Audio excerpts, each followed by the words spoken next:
Late night cravings, you pull up to a fast food joint expecting a quick bite and nothing more. But sometimes these places turn into the kind of nightmares you can't escape. Tonight, I'm serving up 3 real-life horror stories where burgers and fries came with a side of blood. And believe me, these aren't just scary, they're freaking brutal. Welcome to Holy Fucking Horror. It was July 18th, 1984. The sun was blazing over San Ysidro, California. A regular day in the summer heat, and families were out grabbing a quick meal. But at 4 p.m., the doors of that McDonald swung open, and James Huberty walked in armed to the teeth. What followed was a scene of chaos and carnage. I've read about Huberty before. The guy was a walking time bomb, told his wife he was going hunting humans that morning. He walked in with a shotgun, a handgun, and an Uzi, ready to unleash hell. And he did. No one saw it coming. No one had time to react. Huberty went on a shooting spree that lasted 77 minutes. Can you imagine being trapped in a place with no escape? Just watching as people around you are gunned down? He killed 21 people and injured 19 others. And all the while, the police were outside, helpless. They could only listen as shots rang out one after another. Picture yourself there. Kids screaming, parents hiding under tables, blood pooling on the floor. Survivors said the gunshots were so loud, it was like fireworks going off right next to their ears. And they could smell the gunpowder. They could see the blood. It was a fucking war zone in there. It took a sniper to finally take Huberty down. By the time it was over, the restaurant was a bloodbath. The walls were riddled with bullet holes, shattered glass everywhere. The cops walked into a scene from hell, and what they saw stayed with them forever. Families shattered, lives ended over nothing. Huberty had a history of mental illness, but that doesn't explain what he did that day.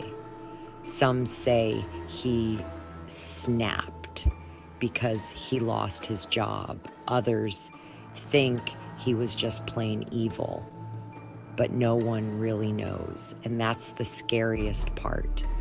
Sometimes there's no reason, just madness. May 24th, 2000, Flushing, New York. A Wendy's just closed up for the night, and 7 employees were getting ready to go home. But 2 men, John Taylor and Michael Guzman, had other plans. They weren't there for burgers or the cash. They were there to kill.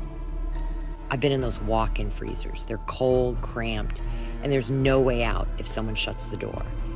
Taylor and Guzman rounded up the employees, forced them inside, and made them lie down on the icy floor. Then one by one, they shot them. 5 of them didn't make it out. The other 2, they survived by playing dead, lying in pools of blood, shaking from the cold and the horror. Taylor and Guzman walked out with only $2,400. Cold-blooded killers, willing to end lives for pocket change. It gets under your skin thinking about it. They made those employees get on the floor like they were nothing. And when the cops found them, the survivors were barely alive, frozen and covered in blood. Taylor got the death sentence, but he's still on death row, wasting away.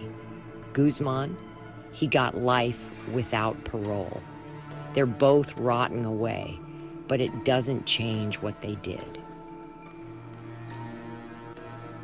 Speedway, Indiana, November 17th, 1978. 4 young employees were closing up a burger chef, just another night.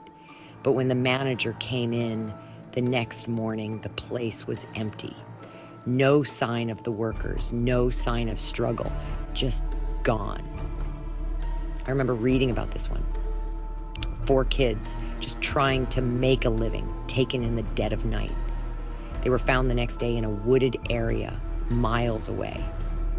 Shot, stabbed, beaten. It was a scene straight out of a horror movie, but it was real. 2 of them were shot. 1 was stabbed, and the last one was beaten so badly they could barely recognize him. The cops had no idea who did it or why.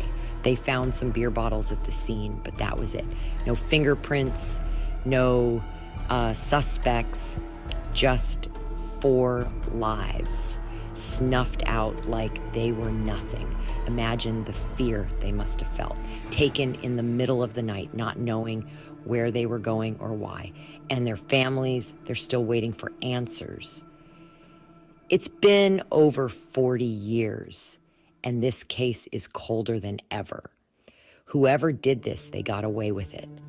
They're still out there, and they're probably never going to be caught. The Burger Chef murders are one of Indiana's most infamous cold cases. There have been theories, rumors of cults and robberies gone wrong, but no one really knows, and maybe they never will.